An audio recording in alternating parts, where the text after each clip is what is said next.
A televisão e o seu impacto na reapresentação do terceiro capítulo da série A História da Publicidade e Propaganda em Uberlândia. O lançamento de um documentário sobre um dos homens públicos da maior importância para o desenvolvimento da cidade. Do outro lado do rio, uma homenagem a Tubal Vilela. E no Papo Gerais desta semana, vamos rever uma entrevista com outro prefeito que deixou sua marca na história de Uberlândia.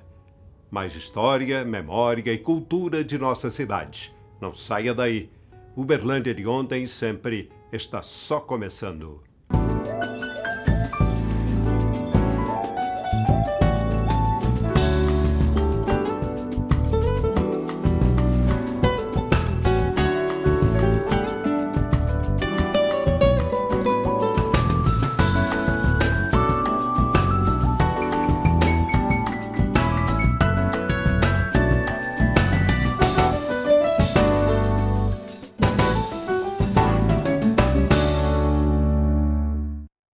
A produção da publicidade na TV, a criatividade e o pioneirismo. Assista agora o terceiro capítulo da série A História da Publicidade e Propaganda em Uberlândia.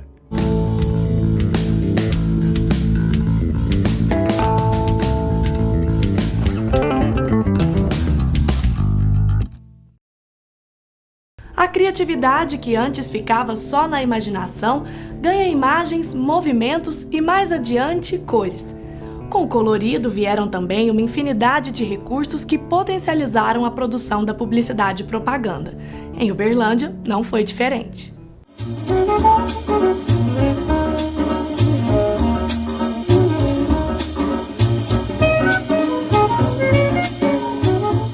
Talvez a primeira produtora que tenha existido em Uberlândia era uma produtora que a gente falava de tabletop. O tabletop eram fotografias que eram refotografadas uma em cima da outra. Então, o anúncio era em cima de uma sequência de fotografias. E essa empresa se chamava Slig Jo. Mas existia uma limitação na época, porque quem tinha câmera e ilha de edição era só a TV Triângulo. E você, para ter noção, você alugava por hora. Então você chegava e ia filmar, ou você tinha meio período para filmar uma imagem externa, ou você ia fazer uma produção de estúdio que você tinha 50 minutos, nesses 50 minutos você tinha que produzir e editar o anúncio. E a TV Triângulo chegava a fazer 20, 25 anúncios por dia, né? Quando eu vim dirigir o primeiro filme, eu não conhecia o Uberlândia, não sabia qual era a produtora, né, independente e tal. E quando eu vim, a história engraçada que eu vou resumir, eu já contei algumas vezes isso, mas vou falar de novo. Que eu cheguei, era um filme com a Glória Pires, que a gente ia fazer para um shopping, na época era o Uber Shopping, e eu cheguei e fiquei procurando, né, porque caminhão de luz, essa coisa toda de equipamento de cinema e tal, e quando eu fui ver, tinha um carro assim da TV Triângulo lá, uma Caravan. E eu perguntei, você conhece o pessoal da produtora aqui e tal? Ele falou, não, é nós mesmo, desse jeito, nós mesmo. Falei, e o equipamento tá onde? Aí abriu a porta-mala da Caravan assim, tinha uma câmera Matic que eu nunca tinha visto. E que ela não era nem com corda, né? Você tinha que ter o motorista tinha que dar o play rec, senão não gravava. Uma fitona assim, que depois que o tempo enchia de barata essa fita aí. E 2 pau de fogo, assim, que é aquele, assim, aquela luz sem nada, para gravar com uma atriz global. Então você imagina. Eu fiquei assim, e hoje eu agradeço, porque foi isso que me fez crescer como profissional, essa falta de recursos.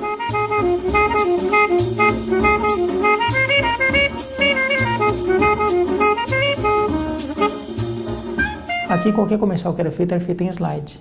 Então o slide era feito na prancheta, a gente pegava e preparava na prancheta papel, desenhava ou aplicava imagens coloridas, aplicava texto, fotografava, fazia slide. Então ia para a TV e os slides prontos. Esse foi um período que durou aí um bom tempo até acabar a questão da obrigatoriedade do NTSC do PAU-M. Aí o governo liberou que você pudesse fazer captação em NT, inclusive as emissoras de televisão, e só a geração, quando ia para o ar, que em PAU-M. Aí você já começou a ter mais equipamentos, começou a ter... Aí surgiu a TV Manchete na época com o ADO, que o ADO tinha um efeito que virava uma cena. Eu lembro que nossa primeira ADO que nós fizemos em Uberlândia foi com um cabo de vassoura, né? E que a gente girava ele e dava um efeito interessante, coisas de Valdir Bonas, né? Sair de Uberlândia, pegar um carro, ir para Campinas, que tinha um equipamento, uma polegada, um ADO. Esse ADO era uma coisa assim, louca, assim. Fazia tudo, né? Imagens assim, mas XY só, né? Coisa que qualquer computador faz. Então, pegava uma imagem, virava a página assim, ó, e tinha outra imagem do outro lado. Nossa, o cliente ficava louco, assim. A gente andava quase 1000 quilômetros para fazer assim só.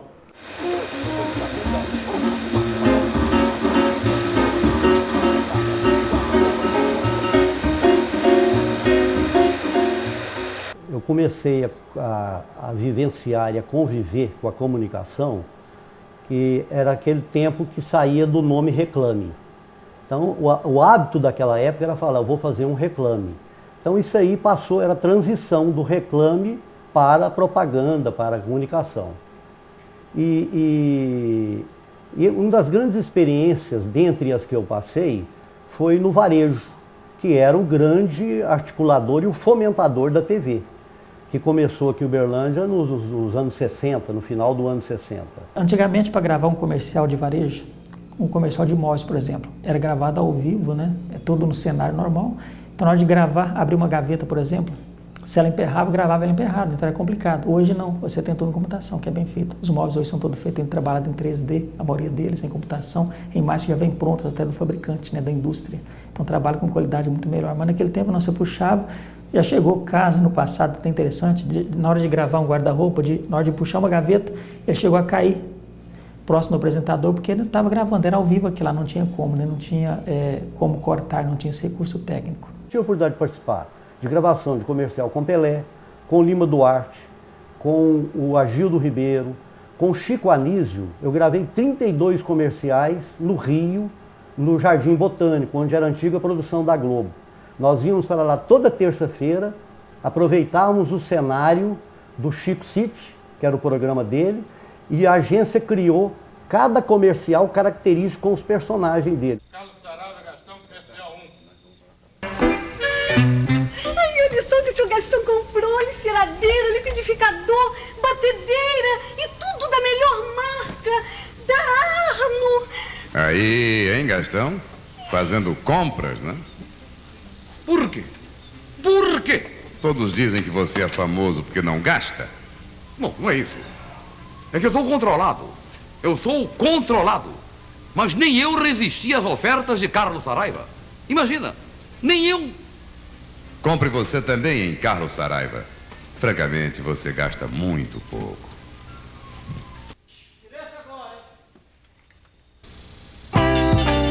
Bota aqui, bota aqui. Senhor, senhor. Pode botar aí. Senhor, descobri, senhor. Descobriu o que, Caravieira? É um negócio melhor do que a vaca. E qual é? Senhor, eu descobri que Carlos Saraiva vende produtos com os preços errados. Comprei 3 dúzias de televisor Telefunken pela metade do preço, senhor. E trouxe aqui para Chico City para vender do meu jeito. Pelos meus cálculos, eu vou ganhar o quê? Uns 500 cruzeiros. Eu nem lhe dou resposta. Compre Telefunken em Carlos Saraiva e saia ganhando. A cultura que foi mudando, por exemplo, antigamente os próprios donos das agências, os sócios, que eram os diretores dos filmes que essas agências faziam, entendeu?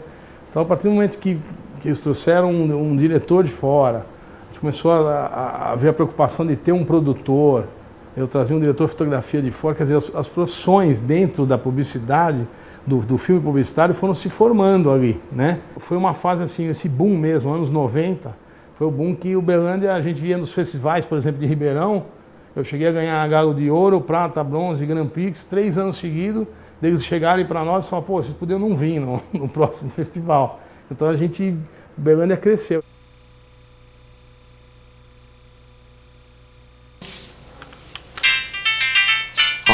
Essa aqui é o programa toda vez que eu saio com a minha namorada.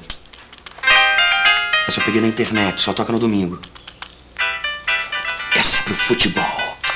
Telefone moderno. O Prêmio Tubal Siqueira ele foi criado em 2006 com o objetivo de desenvolver o mercado publicitário da área de cobertura da TV Integração. Ele visa valorizar os trabalhos mais criativos e assim tornar o intervalo comercial mais atrativo para o consumidor. A velocidade foi uma coisa assim meteórica, né? Porque não faz muito tempo. Parece que foi ontem, né? Para mim, que convivi isso tudo aí, parece que foi ontem. Mas toda a vida a criatividade existiu, os talentos já existem há muito e muito tempo. E com vocês, eu, Roberval Taylor, abrindo o programa Cantinho da Saudade.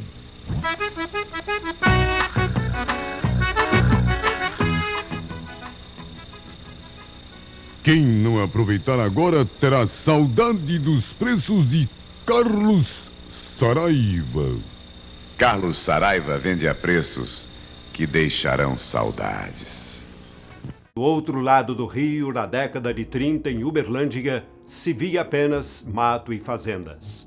Só mesmo o olhar visionário de um dos homens públicos da maior importância na cidade para prever o que estava por vir. O lançamento do documentário sobre Tubal Vilela aconteceu na última semana, uma homenagem da ITV Empreendimentos, a empresa fundada por Tubal Vilela na década de 30. Confira. Desponta o sol sobre as 81 ruas calçadas e 15 avenidas da mais pitoresca cidade do Triângulo Mineiro. Uberlândia vem agora.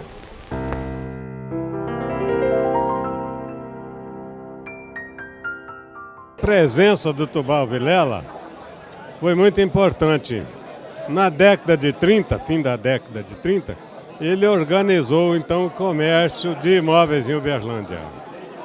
Ele registrou os loteamentos que ele adquiriu, colocou tudo dentro da lei e eu acho que essa atitude, esse profissionalismo dele, essa organização, fez com que ficasse consolidada a pujança urbana de Uberlândia. Uberlândia ainda vacilava se era um município rural ou um município urbano. Com a atuação de Tubal Vilela, ficou definitivamente consolidada essa vocação urbana. A história do Tubal Vilela, sem dúvida, é o que mais inspira para a produção de um documentário, né? Ele é um daqueles homens amantes mesmo da cidade, que dedicaram realmente a sua vida em prol do progresso e do crescimento. Então, com certeza, assim, a história dele é a maior inspiração para a produção desse documentário e realmente a representatividade do Tubal na história da cidade.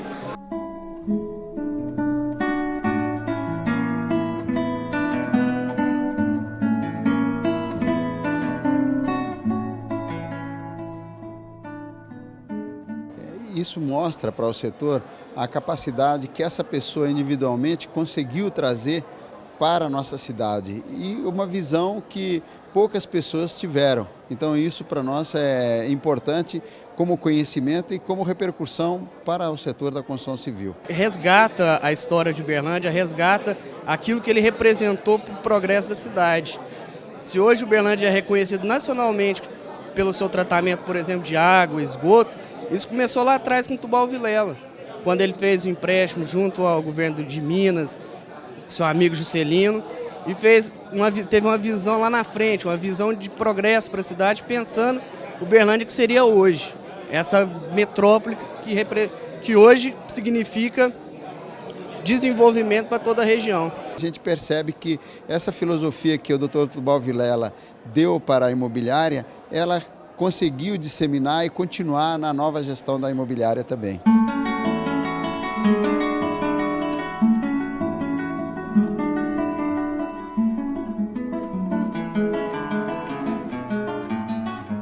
Nosso sindicato representa o mercado imobiliário, representamos as empresas do segmento imobiliário. E Tubal foi um precursor nesse segmento, tanto na criação da empresa, quanto na valorização do mercado imobiliário para Uberlândia. Estamos homenageando um grande homem que fez bem não só para o mercado imobiliário, mas para toda a cidade de Uberlândia. Olha, eu acho que o que mais me surpreendeu mesmo foi a gama de informações que a gente foi encontrando, né, ao longo dessa produção.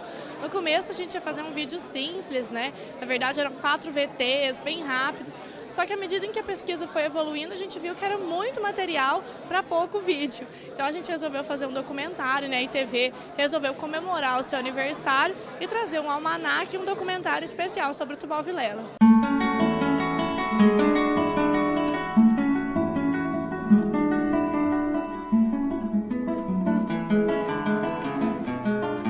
As gerações futuras devem conhecer os aspectos da formação da sua cidade.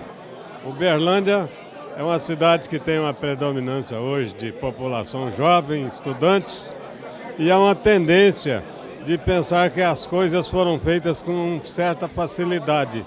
Em Uberlândia tudo foi feito com muita dificuldade.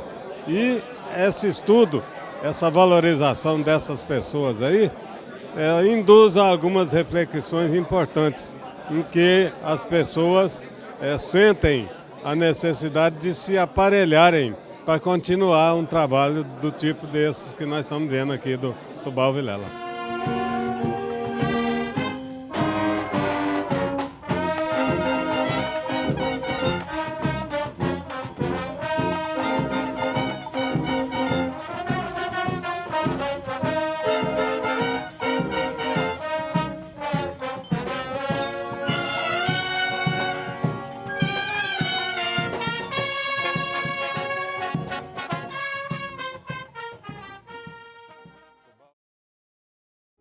Primeiramente, o nome todo.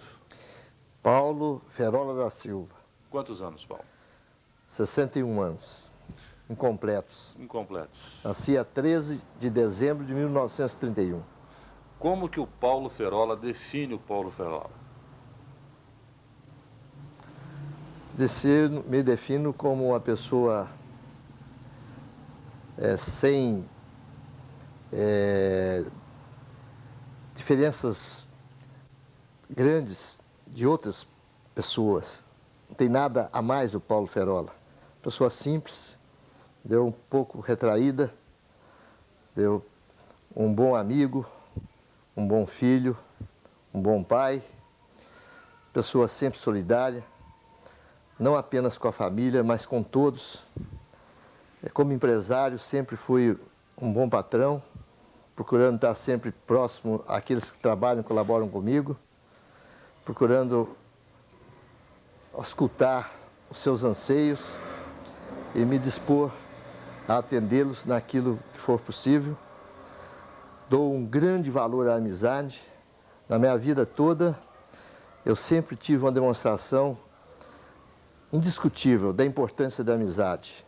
Em todos os momentos da minha vida em que me senti superado, em que eu me senti fraco, impotente, mesmo para resolver um problema que surgiu na minha vida, veio a mão amiga espontaneamente trazer para mim a melhor sugestão possível. Paulo Ferola adulto tem muita diferença daquele Paulo Ferola menino, criança de antigamente?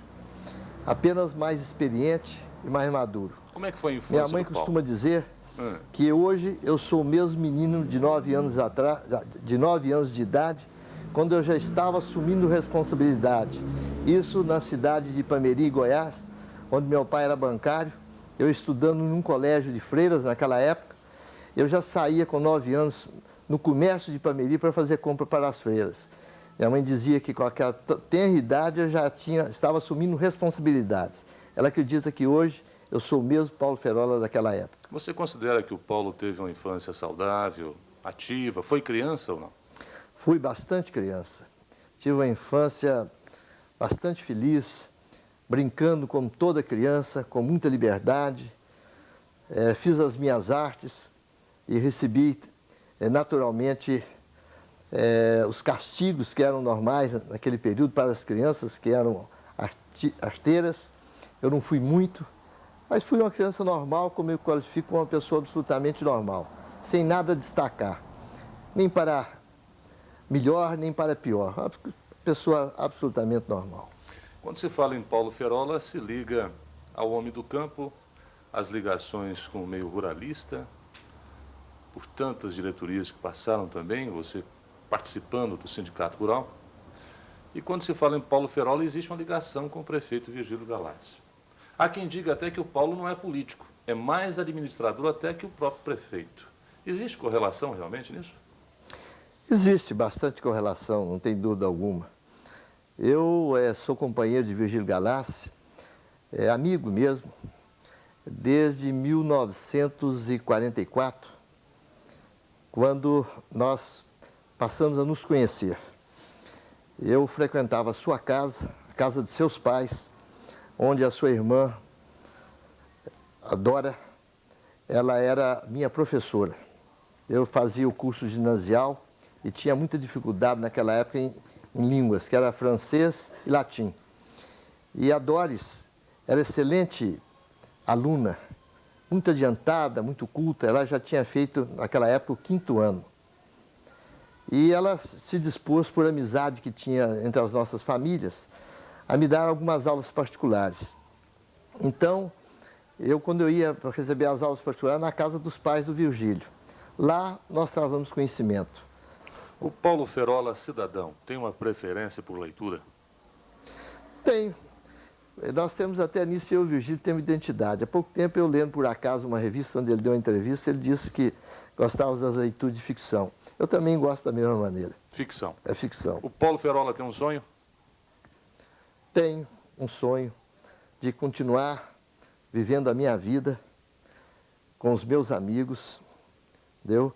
Trazendo os meus amigos para junto da minha família, porque a minha família é a minha vida, os meus familiares, todos aqueles que trabalham e colaboram comigo com lealdade, com dedicação, com responsabilidade, com carinho, cada dia mais entrosado dentro da sociedade em que eu vivo, merecendo de todos a confiança, o respeito e, tanto quanto possível, assumindo responsabilidade, dando conta das minhas responsabilidades e, principalmente, se essa responsabilidade que eu assumi possa fazer a felicidade de alguém. E hoje nós ficamos por aqui. No próximo programa, continuamos a reapresentar matérias que ficaram marcadas na história do nosso programa. Você pode enviar as suas sugestões de reprise para o e-mail close@close.com.br e acompanhar o nosso programa pelo site uberlandiadeontemesempre.com.br. E até o próximo programa, se Deus quiser.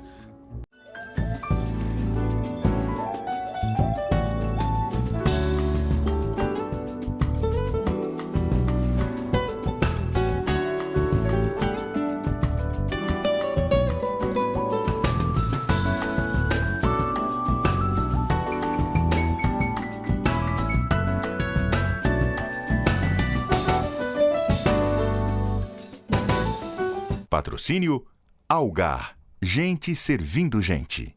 Incentivo Lei Estadual de Incentivo à Cultura de Minas Gerais.